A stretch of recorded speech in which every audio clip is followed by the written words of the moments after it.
Praise the lord. మీ అందరికీ వందనములు. ఇంతవరకు మనము పాత నిబంధన గురించి తెలుసుకున్నాము. అలాగే ఈ దినమందున కొత్త నిబంధనలో ఉన్న గ్రంథాల గురించి తెలుసుకున్నాం. గ్రంథం, గ్రంథకర్త, అలాగే ఏ సంవత్సరంలో రాశారో కూడా తెలుసుకున్నాము. మొదటి గ్రంథం మత్తయి సువార్త. గ్రంథకర్త మత్తయి గారు. ఈ గ్రంథాన్ని క్రీస్తు శకం 50 నుండి 70 సంవత్సరాల మధ్య కాలంలో రాశారు. గ్రంథం మార్కు సువార్త. గ్రంథకర్త మార్కు గారు. ఈ గ్రంథాన్ని క్రీస్తు శకం 65 నుండి 75 కాలముల మధ్యలో రాశారు. గ్రంథం లూకా సువార్త. గ్రంథకర్త లూకా గారు. ఈ గ్రంథాన్ని క్రీస్తు శకం 60 నుండి 70 సంవత్సరాల మధ్య కాలంలో రాశారు. గ్రంథం యోహాను సువార్త.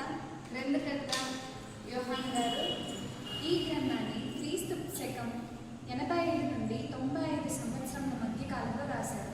గ్రంథం అపోస్తలుల కార్యములు. గ్రంథకర్త లూకా గారు. ఈ గ్రంథాన్ని క్రీస్తు శకం 62 నుండి 70 సంవత్సరాల మధ్య కాలంలో రాశారు. గ్రంథం రోమీయులకు రాసిన పత్రిక. గ్రంథకర్త రోమా గారు. ఈ గ్రంథాన్ని క్రీస్తు శకం 57వ సంవత్సరంలో రాశారు. ఈ దినమున కొన్ని గ్రంథముల గురించి తెలుసుకున్నాం. అలాగే రేపటి